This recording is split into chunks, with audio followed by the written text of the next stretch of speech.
Welcome to Menon Thoughts, where technology, life, and growth comes together with purpose. I'm Govind Menon, here to walk you through the challenges of your career and times of healing. Today's video is a video on a subtle but a powerful question that each person goes through these days. Do you need to connect to a tech ecosystem? If you are a developer or a content creator, you obviously need gadgets which are built by various organizations, various companies on various tech base. So the thing narrows down to two major systems that are there. Apple, obviously, or you should embrace Android world with options like Samsung, OnePlus, and a ton of others that are there. So let's explore this. Why would we want to explore this? That's the first question, right? That comes into every person's mind. Tech ecosystem, according to me, it is not just about having fancy gadgets or multiple gadgets that you use on a daily basis. It's about devices that work together, allow you to move fluidly between tasks like coding, design, content, or even communication. Whether you are using something like an airdrop between MacBook or iPhone or iPad, or you're using sync notification between a OnePlus phone and a Windows laptop, that particular workflow helps you shape your ecosystem. That in turn helps you make you more productive and efficient. So in this video, we are going to be talking about what works best, how it works,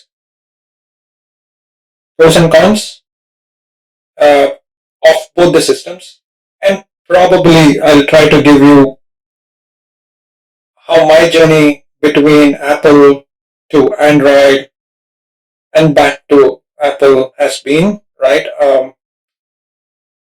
I'm still rebuilding my Apple ecosystem, but I'll talk about it in the later part of the video. So yeah, let's dive deep into this and explore it. So since we're talking about the ecosystems, so I'm keeping my focus only on two ecosystems. One is basically the Apple ecosystem and Mac OS, iOS, iPad OS, Watch OS, stuff like that, and Android ecosystem. And I'm limiting it towards Android on mobile and Windows. These are the two things I'm keeping as limited, and Wear OS. These three things. Not picking up the one which is there on Linux and Ubuntu, because one, I have not used it much, so I don't know where they stand right now. So it will be unfair for me to give an opinion on that. I've used Linux and Unix some years back towards the beginning of my career, but after that I have not used them, so it will be very unfair and fair on my part to give any opinion on that. Right. So before we start talking about the pros and cons on these two ecosystems, I just wanted to also mention that I was on Apple ecosystem for a long time, from 2018 till 2022, I would say. Uh, that time it was not that evolved. It was still evolving, I would say. I started off with an iPhone 5S or something of that sort, and then moved to 6S, 6 and all that. Went all the way up till iPhone 12.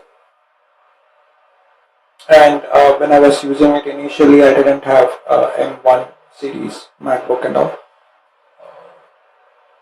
And at that time, I got most of the stuff like the watch and stuff like that. Not just for me, for my family also, like my wife and son and daughter. And also, we were all in that locked ecosystem, I mean, as in true words, a locked Apple system. But then, since my daughter faced the health issues, we had to dispose of all of those because we had to support the medical bills, and selling the Apple products fetched us some money. Um, and then I moved to Samsung and Android and Windows. I think from 2023 mid till last this February I think, I was on that system. Not even February, actually March, April. Yeah, April. Uh, it was only in May when I have started coming back into the Apple ecosystem. Right. So just to give you a perspective on that, right?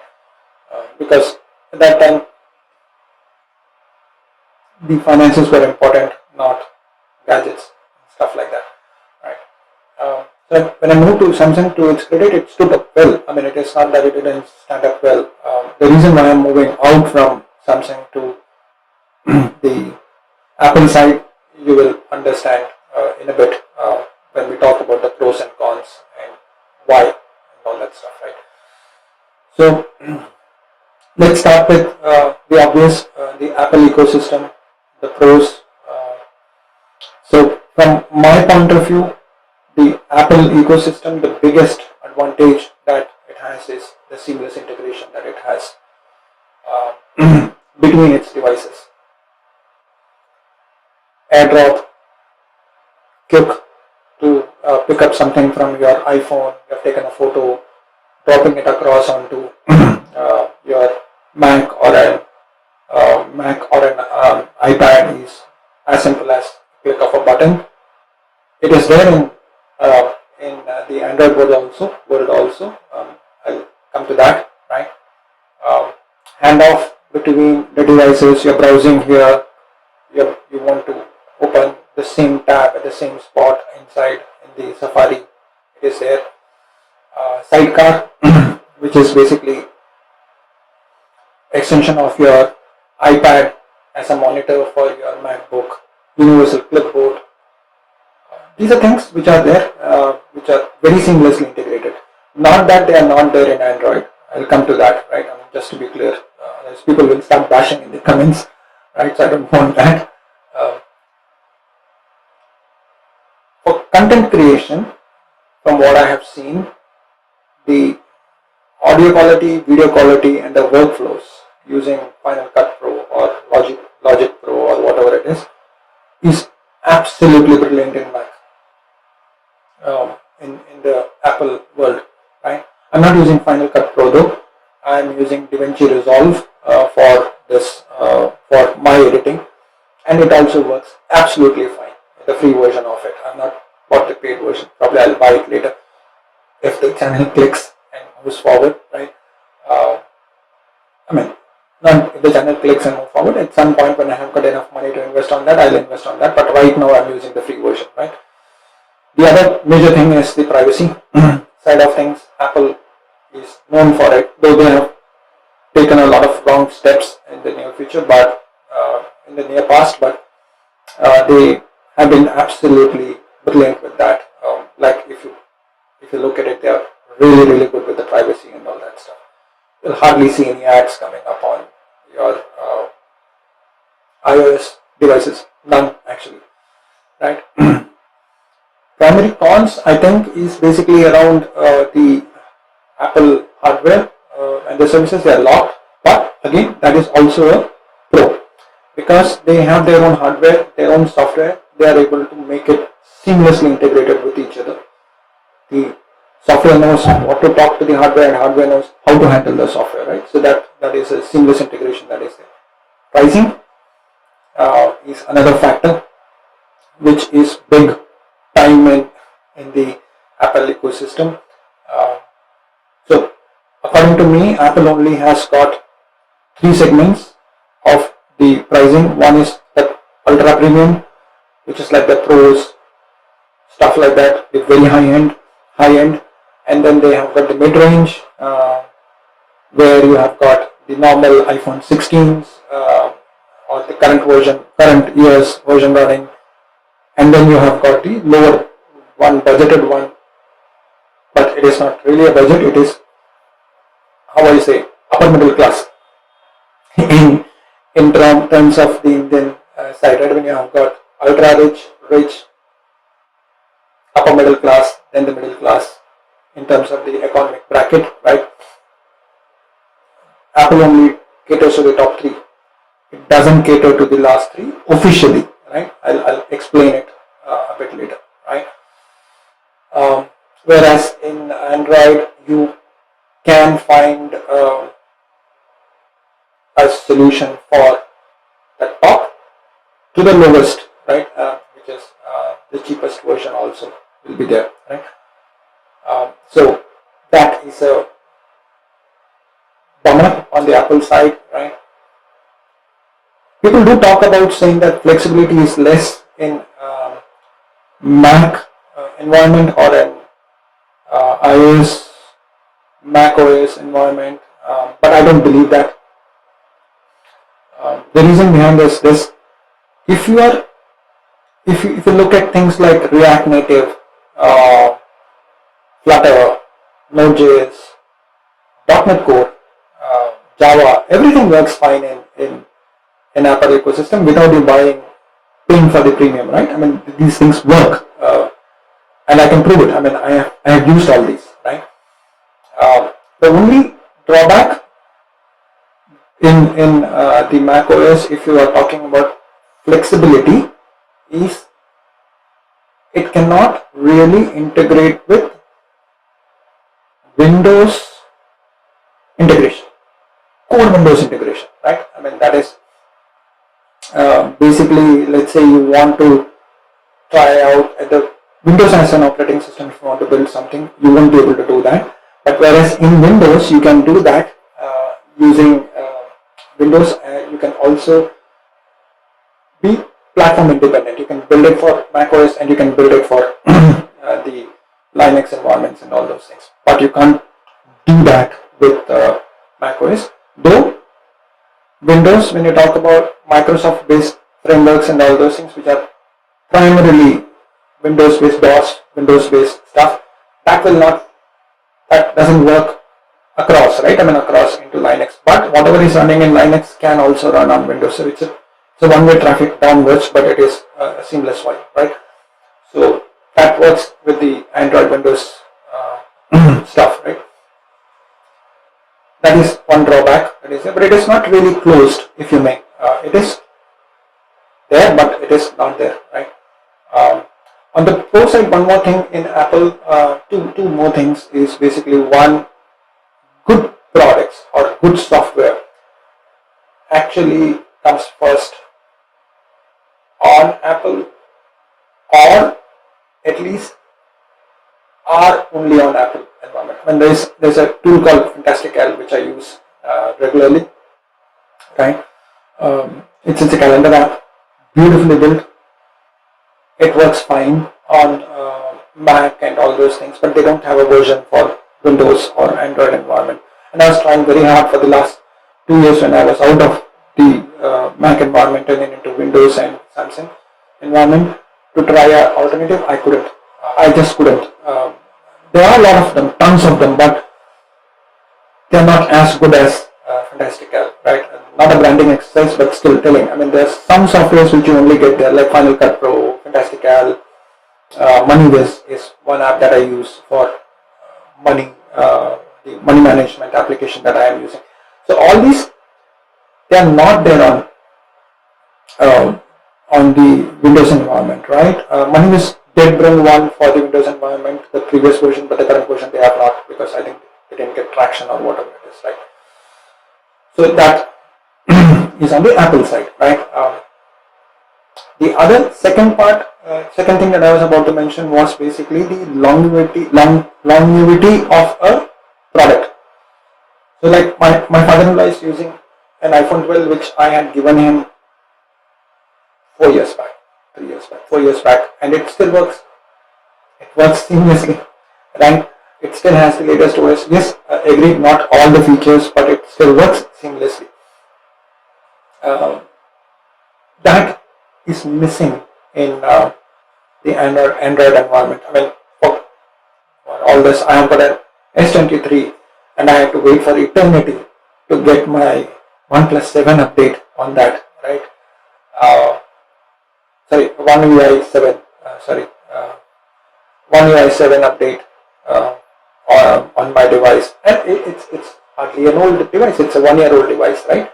Whereas if you look at the Apple side, even the iOS 12 that my father-in-law is using, when iOS 17, I think 17 was released for the iPhone 16, it came for iOS 12 too.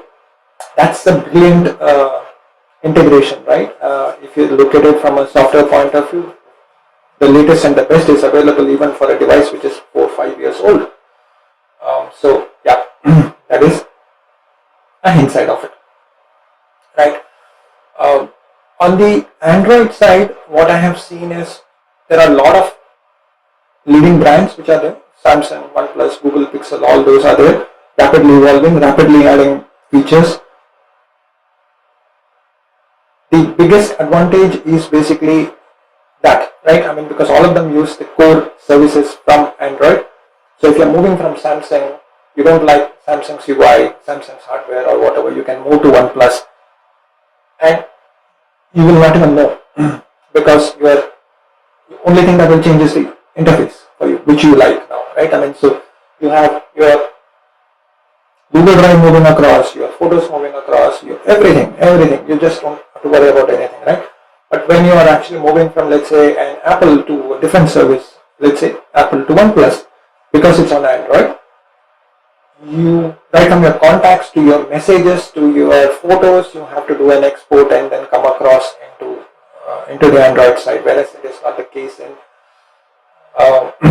the Android ecosystem. So the openness actually is pretty good, right?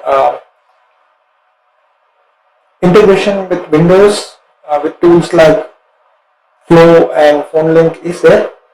It is coming up. So phone, being able to take a call on your mobile, blah blah blah, all that stuff is coming up. But having said that, it's not as seamless as Apple, right? So it's a pro and a con on both on the Android system.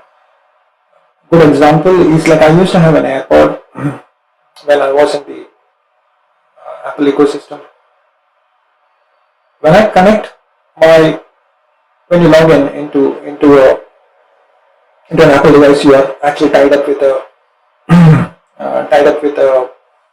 Apple ID, right? So the moment I log in with MacBook with the Apple ID, it is also publicly known by Apple that this is the Apple ID of this particular person, right? Persona. And when I buy an iPhone and then I log in with the same Apple ID, after that it is automatically connected to my Apple MacBook, right? Because I don't have to do, that's another, I don't have to do a Bluetooth connectivity, I don't have to do anything. There is continuity pairing, everything comes up off the box, right? I get let's say the next scenario, I get an AirPod, I connect it to my iPhone. It is available on my MacBook also. All I have to do is, when I'm taking a call, I wear the AirPods and I take a call on MacBook, it will automatically pause on my iPhone. But even if I'm hearing a music or something, if a phone call comes in, let's say my iPhone, and it automatically comes up on my MacBook also, I can take the call anywhere, any one of these with the AirPods on, and it will connect. Whereas in Android environment, I have to have at least one step, which is basically go and connect my Bluetooth with the device. Like, I mean, I have this buds to ANC, everything works fine with my S23, right? But when you are trying to connect, moving from this to that, it creates a problem, right? I mean, there's one manual step. Second is phone link, good, it gives you a lot of things, but from a developer's point of view, just purely a developer's point of view, right? It's all crammed into one application, one big application. Your SMSs are shown in the same place, your phone records are shown in the same place, your contacts are shown in the same place in one app, right? Now, if you come back into the Apple environment, your phones come through FaceTime calls in MacBook, the phone app in your iOS, messages going to iMessages, your mails going to the mailbox, that's a normal thing that is even there in the Windows side, right? Contacts going to contact, right? So it is as if the entire system at the base level is integrated, right? In Apple. Whereas on the Windows side, it looks like a patch to get it working. Though they had time for the last 2-3 years or 5-6 years, they still are not bothered about it. In the sense, making it into a seamless stuff, because their operating system sells so much in the market, right? They're not bothered about it, right? That is one drawback on the Android Windows ecosystem, and basically the main issue is they both are two different companies.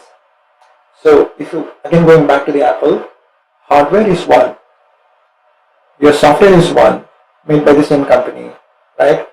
Although there are 4 softwares within Apple, if you look at it, Mac OS, iOS, iPad OS, Watch OS, there are 4 different products, if you may, right? And they have got 4 different hardware attached to it, correct, right? But when you talk about the integration, it is all done by the same company, the same team, or same set of people, right? Whereas when you're talking about the Windows and Android environment, you have got Windows being made by Microsoft, the Google base core made by Android base core made by Google.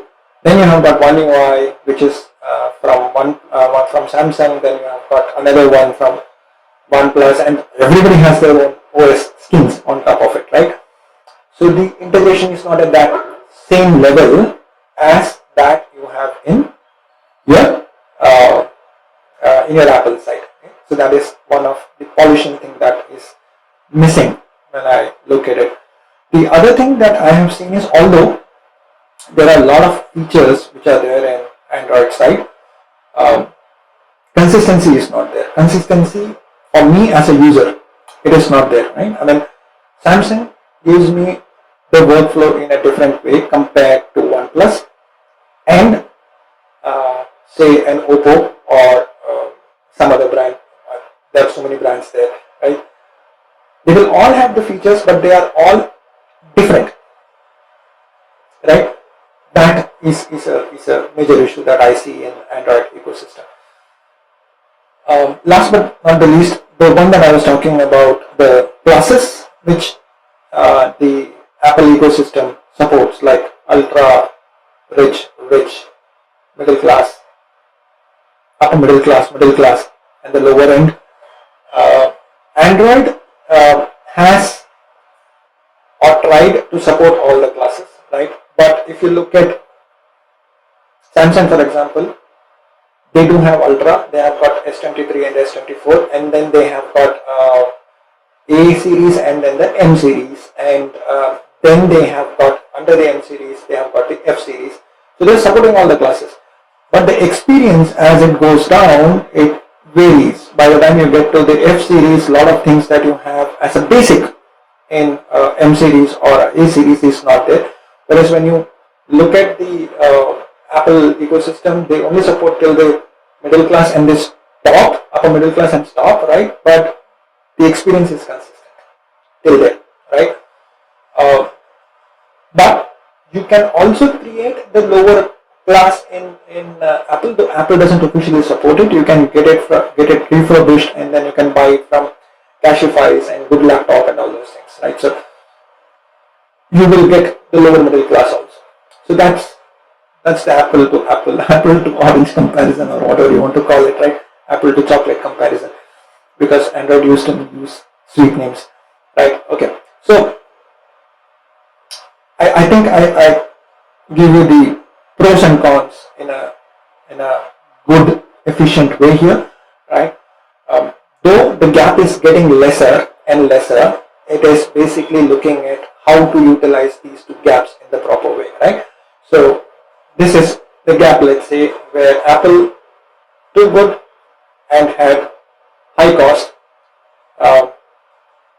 Android open, low cost. Now the thing is, Apple is trying to come down towards bridging the gap toward the lower cost, right? But at the same time, if you look at it, Android is also getting costlier, right? For example, I was seeing OnePlus on the other day, where OnePlus was selling its OnePlus 13e at 49,000. 49,000. They used to be at 20,000, 21,000. Now they are 49,000. You add another 10,000 or 15,000, you can buy an iPhone 15. If you go to the refurbished market, you can get iPhone 15 at 41,000. If you go to a refurbished market, you can get an iPhone 14 for a 30,000, and they can compete with OnePlus 13's performance, right? That's what is narrowing down. So I'm again not talking about bashing of things, because yes, there are a lot of people who have got preferences of using Android because of its openness. A lot of people who have got preferences of using Apple because of the integration. It is like saying, I like mangoes, you should also like mangoes. It cannot be right. I mean, I like mango because the mango fruit, I like it, right? You might like strawberries, I don't like strawberries. It's just an example, right? So, but both are fruits. Both of them, the mango and the strawberry are fruits. End result is basically the same thing, saying that, okay, you are eating a fruit. You're eating a mango, I'm eating a mango, you're eating a strawberry, right? So same way, if you look at it, Apple and this is the same. And if you look at, they are seasonal, right? So mango is cheaper, strawberry is costlier. So from that point of view is what I think it is moving towards, right? So who should choose what, right? So if you are a iOS developer, right, who primarily is targeting to work on Apple products, right, then you should probably choose Mac OS. Like, I mean, you want to use Final Cut Pro, you want to use Swift UI and all, you should stick to Apple. And if you value tightly integrated, polished workflows, you should use that, right? If you're working Android native apps, Windows integration is your core thing, and you want more choices on the devices and budgets, you should probably look at Android and Windows environment, right? Because if you have a budget constraint, then probably yes, right? But if you do not have a budget constraint, then you should probably look at Mac side of things if you are a content developer. No point in thinking about it. But if you are a developer, then you have got a choice, right? If you are a developer, you should look at Apple as a primary thing if you are not going to have Windows level integration, the core Windows level integration.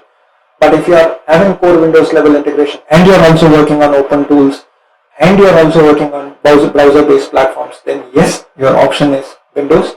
You do not have an option in Apple. But if you do not have Windows based integration to the core level, right, like .NET framework, whatever is running right now, 8 I think, which is built for the Windows environment. If you are having that, you have to go with Windows only, probably a higher end budget and all. Again, as I said, the budgets are getting closer and closer, right? I mean, if you are going to go for a good laptop from Windows, it will cost you a lakh plus, for sure, right? If you're going for a good Android phone, like even an S24, it will cost you 70,000 odd, right? If you're on the Apple side, you can go for the previous generation, like an M3 and an iPhone 15. It will cost you the same as what a Windows or an Android environment would look like, right? But there will be limitations on both sides, right? I mean, one side the limitation primarily on the Apple side is it's closed. As I said, it is closed, and you cannot do integration at a level of Windows, right? If you're looking for specifically Windows, same way you cannot build good apps in using Swift, and content editing and all is a major issue, right? And Logic Pro and all will work better in Apple. They're not there in Windows side. So just a reference point, right, from my point of view. If you look at my first two videos that are there in this channel, one the intro video and the second one I think it was a brief video or whatever. The intro video was shot on my MacBook Air M2, and its quality was different than the one that I shot in my second video, which was using an HP laptop from Windows. Though both did their job, the quality was much different on MacBook for the content side, right? So today also I have got both the laptops. I mean, I have got my MacBook Air and I have got my Windows laptop. Windows laptop I use when I'm working on Windows centric applications. But if it is in anything else, like I mean, even if it is React Native, Flutter, Android Studio, Angular, Node.js, Java, .NET Core, not the .NET Framework, .NET Core 8, I use my MacBook because I am comfortable with that in terms of my seamless workflow that is there, right? So yeah, so that is what my 2 cents are on the Android versus Apple ecosystem, right? I'm slowly rebuilding my Apple ecosystem. I've started with buying a MacBook Air M2 second-hand market, which right now in Amazon is selling for I think 66 or 67,000, but I got a 15% discount, not from Amazon, but a refurbished one, working fine for me. So if you guys want to see how I'm rebuilding my Apple ecosystem on a budget, I'm still building it. I've just started with my MacBook Pro, and now I'll slowly move and buy probably an iPad and an iPhone and an Apple Watch over the next few months. Then you can actually put a comment on this particular video, or you can DM me on my social handle, and I'll put up a video on that. I'll tell you the reference points from where I am buying it, whom I am buying it from, the contact info and all those things. This MacBook, the one that I am using, not a promo, but it was bought through Good Laptop. They're pretty good. Good Laptop, pretty good. They have good prices on MacBook Airs and MacBook Pros. If you're interested, you can probably connect with them and talk to them about devices that they can give it to you, right? Okay, they normally handle refurbished laptops, right? Okay, so finally, yeah, I'm actually moving back to my Mac. So there are a few things I would miss in the Samsung Android world, if you may. Customization, I would definitely miss, and I think freedom, customization, working with multiple brands. Like I can work with HP and Samsung and all those things will definitely be affecting me a lot, but not too much for me to worry about, right? But what am I going to gain? I'm definitely going to gain ease of use over endless options that are there, consistency over customization that is there, a system that reduces bit of a mental fatigue, if you may, right? So like if a Windows system crashes, it crashes. It doesn't ask you questions. It just crashes, right? Right. So that is what I will miss. But with 2 cents reality, Samsung, Android, if you're looking for it, if you're trying to stick around it, it offers freedom, customization, working across brands. That is definitely there with Android and Samsung sort of an environment, right? You have a lot of choices. That is what I was about to say. Right. And if you're going for Apple, then tight integration, better update cycles, and fewer disruptions. That's what I believe. But neither of them are perfect. But my choice reflects where I am right now. I mean, in terms of what I'm trying to do, content development and all those things, right? So I'm slowly rebuilding my Apple ecosystem. But having said that, I don't regret using Android system either. Honestly, if both were, I had enough money, I would have kept both the environments, but right now I have to keep one, focus on one, right? Yeah. So my perspective at the end of it is, as worked as an engineer, designer, and now creator, if you may, um, I would say the right ecosystem will reduce the friction for you if you build it right. Apple gives you polish and focus, Android gives you flexibility and experimentation. That's the basis of it. Choose what helps you better. Don't go by trending thing like saying that okay, I have my friend has an iPhone, I have to have an iPhone. My friend has a Galaxy Ultra, I have to have a Galaxy Ultra. It doesn't work. Okay, right? If I gave you any clarity on these environments, again, please do subscribe.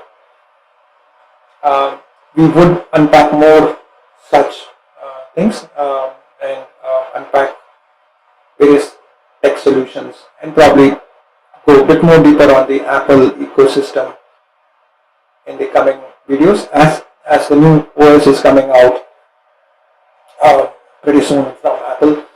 I would probably do a review of that, and probably I'm also thinking of putting across some videos on how I use my MacBook for open source developments on React and Node.js, .NET Core and all. That will come soon. So yeah, that's it. One last time, do subscribe, right? That's all from my side. This is Menon Thoughts signing off. Until we connect again, keep learning, keep caring.